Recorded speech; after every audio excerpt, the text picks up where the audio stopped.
Le grand direct des médias sur Europe 1, Thomas Joubert. Et le fait média du jour, c'est France 2 qui a donc annoncé hier que les prochaines fêtes de la musique ne seront plus produites par Daniela Lombroso et sa société Dgel Prod. Alors pourquoi le groupe France Télé a-t-il pris cette décision et quelles en sont les conséquences? Guillaume Janton, bonjour. Bonjour Thomas. Vous êtes notre expert média et c'est donc dans un communiqué que France Télé a annoncé cette décision hier. Oui, la nouvelle est tombée hier, peu après 11h. Le groupe a publié un communiqué dans lequel on apprend que les éditions 2016 et 2017 de la fête de la musique seront désormais produites par MFP, la filiale de production interne de France Télé. Il s'agira d'un spectacle en direct d'une ville de France avec de nombreux artistes et un important dispositif numérique. Alors à première vue, pas de changement flagrant sur la forme par rapport aux éditions précédentes. La dernière fête de la musique avait aussi eu lieu en direct d'une grande ville, Nice. Elle accueillait aussi plusieurs artistes et elle proposait aussi un dispositif numérique. De quoi s'interroger sur cette décision de France Télévisions de changer de producteur pour cette grande fête populaire.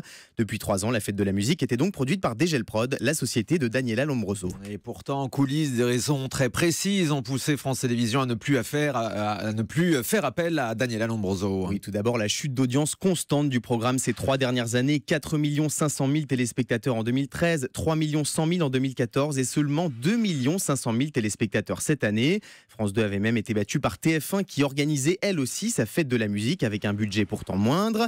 Le budget, c'est aussi l'une des raisons de ce changement de producteur. En juin dernier, on vous révélait que la société de Daniela Lombroso avait perçu plus de 600 000 euros de la part de France Télé, mais aussi 350 000 euros de la ville de Nice pour produire l'émission. Et pourtant, le résultat à l'antenne était bien en dessous des attentes. Du côté de France 2, on s'était alors interrogé sur la façon dont tout cet argent avait été utilisé par la société de Daniela Lombroso. La chaîne avait décidé de lancer un audit et la productrice semble en faire les frais aujourd'hui. Les relations entre Daniela Lombroso et France Télé sont donc loin d'être au beau fixe. Des audiences en chute libre et des rapports compliqués avec Daniela Lombroso. Autant de raisons qui ont poussé France Télé à décider de changer de producteur pour sa fête de la musique. Alors suite à cette décision, à quoi doit-on s'attendre pour la prochaine édition de la fête de la musique de France 2? Alors au-delà des quelques informations fournies dans le communiqué de France Télé, on sait d'ores et déjà que la soirée aura lieu sans Patrick Sébastien. En novembre dernier, le présentateur phare de la chaîne avait annoncé ne plus vouloir animer la fête de la musique, écœuré par la concurrence frontale avec TF1, dénonçant un jeu de commerce d'artistes qui s'était installé entre les deux chaînes. Ce week-end, Nagui, un autre animateur de la chaîne, a quant à lui annoncé sur Canal+ que sa société n'a pas répondu à l'appel d'offres de France Télévisions pour produire l'événement, pourtant très convoité par de nombreux producteurs.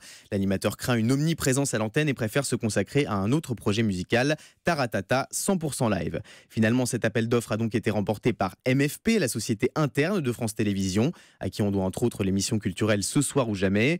Pour l'instant, beaucoup d'inconnus demeurent quant au contenu de la prochaine édition de la fête de la musique, mais une chose est sûre, son nouveau producteur devra optimiser le budget qui lui sera alloué pour proposer aux téléspectateurs la plus belle soirée possible. Oui, il est sans doute question de faire des économies aussi sur ce plan-là à France Télévisions. Et ce qu'on sait aussi, c'est que TF1 prépare également une fête de la musique compte tenu du beau succès de son émission de l'année dernière. Les deux émissions pourraient donc de nouveau se retrouver en concurrence. Merci beaucoup Guillaume, mais vous restez avec nous car vous revenez tout à l'heure pour le journal des médias.